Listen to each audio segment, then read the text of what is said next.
আমরা এখন দাঁড়িয়ে রয়েছি রংপুর থেকে সিংথাং যাওয়ার রাস্তায় 20 মাইলের কাছে। এখানে কিন্তু একটু আগেই ধস নেমেছে এবং সেই ধসটাকে কিছুটা পরিষ্কার করা হচ্ছে এবং রাস্তাটাকে ওয়ান সাইড করে দেওয়া হচ্ছে। আগের পরে ভিডিও তোমাদেরকে দেখালাম যে কোথায় কোথায় রাস্তা ওয়ান সাইড রয়েছে। এটা কিন্তু রংপুর যাওয়ার রাস্তা সিংথাম। দেখে তোমরা বুঝতেই পারছো গাড়িগুলো কিন্তু ওয়ান ওয়ে করে দেওয়া হচ্ছে এবং ওয়ান ওয়ে করে গাড়িগুলো কিন্তু আস্তে আস্তে পাস করা হচ্ছে। এখানে কিন্তু ধস নেমেছে, যে কোনো সময় কিন্তু বড় পাথর কিন্তু পড়তে পারে ওপর থেকে, তাই গাড়িগুলোকে একটু একটু সাবধানবশত কিন্তু পাস করানো হচ্ছে। দেখতে পাচ্ছ সারি সারি কিন্তু গাড়ির লাইন, প্রচুর গাড়ি কিন্তু দাঁড়িয়ে পড়ছে। এখানে যে কোনো মুহূর্তে কিন্তু বিপদ এখানে ঘটতে পারে। ট্রাফিক পুলিশ অলরেডি এখানে দেওয়া রয়েছে, তারা ছোটো গাড়িগুলোকে এক এক করে পার করে দিচ্ছে, কারণ বুঝতেই পারছো রাস্তা কিন্তু ওয়ান ওয়ে। এই মুহূর্তে এই গাড়িগুলো সব পাস করলে কিন্তু এই পাশ থেকে আবার গাড়ি আসবে।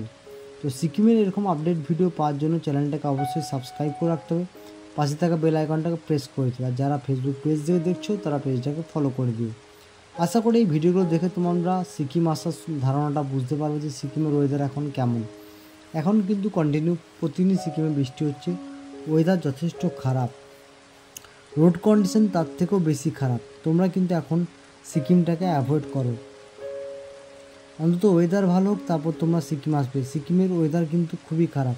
তোমরা সিকিমে এসে কিন্তু 2 থেকে 3 দিন 4 দিন করে কিন্তু আটকে পড়বে এবং তোমাদের সময় কিন্তু নষ্ট হবে। যারা ভাবছো যে আনন্দ করতে আসবে, ঘুরতে আসবে, তাদের বলে রাখি তোমরা এখানে এসে আনন্দ করতে পারবে না। এখন রাস্তাঘাট চারিদিকে সমস্ত রাস্তা বন্ধ, কোনো কোনো রাস্তা সিঙ্গেল হয়ে, যে সমস্ত রাস্তা যেতে 1 ঘন্টা সময় লাগে সেগুলো 2 থেকে 3 ঘন্টা 4 ঘন্টা সময় লেগে যাচ্ছে, ফলে তোমাদের ঘোরার মজাটাই কিন্তু নষ্ট হয়ে যাবে। আর ধস পাহাড়ে কিন্তু প্রচুর জায়গায় ধস নেমেছে, প্রচুর হোমস্টে থেকে আরম্ভ করে প্রচুর কি বলবো বাড়ি ঘর কিন্তু মাটিতে ভর্তি হয়ে গেছে।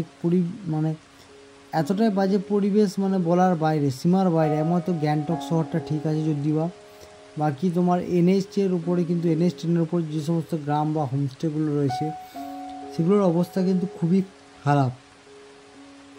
তিস্তা বাজারের অবস্থা খুবই খারাপ, দেখে বুঝতে পারছি। এই পাশের গাড়িগুলো ছাড়া হলো, তারপরে কিন্তু ওই পাশ থেকে এক এক করে গাড়িগুলো আসছে। আর যে কোনো মুহূর্তে কিন্তু এখানে উপর থেকে কিন্তু মাটি নিচে পড়ছে, বড় বড় পাথর। এই যে পাথরগুলো সব কিন্তু কালকে পড়েছে, এই পাথরগুলো কিন্তু আপাতত তুলে সরানো হয়েছে। তারপরে কিন্তু এখন আপাতত গাড়িগুলোকে পাস করানো হচ্ছে। তো বিপদ এখানে পদে পদে বিপদ। সিকিমে কিন্তু এখন NH-10-এ পদে পদে বিপদ, যে কোনো মুহূর্তে কিন্তু অ্যাক্সিডেন্ট ঘটে যেতে পারে। উপর থেকে পাথর কিন্তু যে কোনো মুহূর্তে যে কোনো জায়গায় পড়তে পারে।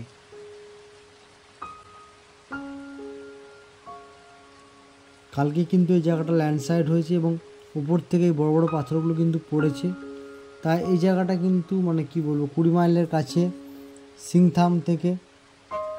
দেখতেই পাচ্ছ তোমরা এখানে কিন্তু অফিসার দাঁড়িয়ে আছে এবং তিনি একের পর এক গাড়িগুলোকে পাস করাচ্ছেন। এবং এই জায়গাটা খুবই কি বলবো সিচুয়েশন খুবই খারাপ, যে কোনো মুহূর্তে কিন্তু ধস নামতে পারে। এই যে গাড়িগুলো পাস করানো হলো, এবার কিন্তু এই যে গাড়িগুলো এক এক করে ছাড়া হবে। দেখতে পাচ্ছ এখানে কিন্তু মানুষজন দৌড়ে ভয়ে পালাচ্ছে, কারণ যে কোনো মুহূর্তেই কিন্তু পাথরের চাই উপর থেকে পড়তে পারে। এটা সব থেকে বেশি ভয়ের কারণ। দেখতে পাচ্ছ একটুকুর জন্য কিন্তু কত গাড়ি দাঁড়িয়ে পড়ছে। বুঝতে পারছো, আমরা হয়তো বলছি পাহাড়ে পর্যটক নেই, তাহলে এত গাড়ি আসছে কোথা থেকে? এখন কিন্তু প্রচুর পর্যটক পাহাড়ে কিন্তু আটকে আছে। তারা অনেকেই কিন্তু দার্জিলিং হয়ে শিলিগুড়ি বা NJP বা গ্যাংটক নেমে যাচ্ছে। বিশেষ করে তাদেরকে NH-10টা অ্যাভয়েড করতে বলা হচ্ছে, কারণ তাদেরকে দার্জিলিং হয়ে নামানো হচ্ছে। নইলে NH-10 কিন্তু প্রচুর জাম, যে কোনো মুহূর্তে এই জায়গাগুলো বুঝতে পারছো জাম লেগে গেলে উপর থেকে পাথর পড়লে কি বিপদ হতে পারে। তাই কিন্তু তাদেরকে দার্জিলিং, লাভা, কালিম্পং হয়ে কিন্তু নামার আবেদন করা হয়েছে সরকারের কাছ থেকে। এবং দেখতে পাচ্ছ এই জায়গাটায় কোনো অফিসার দাঁড়িয়ে থাকতে ভয় পাচ্ছে, কারণ যে কোনো মুহূর্তে পাথর। দেখতে পাচ্ছ অবস্থা কী খারাপ এই জায়গাটা। অলরেডি কালকে সকাল থেকে কিন্তু 2 বার JCB দিয়ে কিন্তু পরিষ্কার করা হয়েছে। রাস্তাটা অর্ধেকটা কিন্তু কি বলবো মাটিতেই পুরো খেয়ে নিয়েছে, এই মাটিটা অর্ধেক একবার পরিষ্কার করা হয়েছে। তো সিকিমের এরকম আপডেট ভিডিও পাওয়ার জন্য অবশ্যই চ্যানেলটাকে সাবস্ক্রাইব করে পাশে থাকা বেল আইকনটাকে প্রেস করে দাও। আর সিকিমের কোন জায়গার ভিডিও তোমরা দেখতে চাচ্ছ প্লিজ কমেন্ট করো। আর সকাল সকাল কিন্তু প্রচুর সিকিমের আপডেট ভিডিও আসবে, তোমরা চ্যানেলটাকে ফলো করো না, প্রচুর ভিডিও আসবে কন্টিনিউ। সারাদিন যা ওয়েদার তাতে কিন্তু আজকে কিন্তু প্রচুর রাস্তা বন্ধ থাকবে। দেখতে পাচ্ছ একটুকুর জন্য কিন্তু কত গাড়ি দাঁড়িয়ে পড়ছে, প্রচুর গাড়ি কিন্তু এই মুহূর্তে দাঁড়িয়ে পড়ছে সিকিমে। একের পর এক গাড়িকে কিন্তু ওয়ান ওয়ে করে এখানে পাস করানো হচ্ছে, যে কোনো সময় কিন্তু দুর্ঘটনা এখানে ঘটতে পারে, তাই ওয়ান ওয়ে করে দেওয়া হচ্ছে রাস্তাটাকে। কারণ যে কোনো মুহূর্তে কিন্তু উপর থেকে পাথর নিচে নামছে, ওই পাথরগুলো তোমরা দেখলে বুঝতে পারো ভিডিওতে, টুকটাক ছোটো ছোটো নামছে কিন্তু।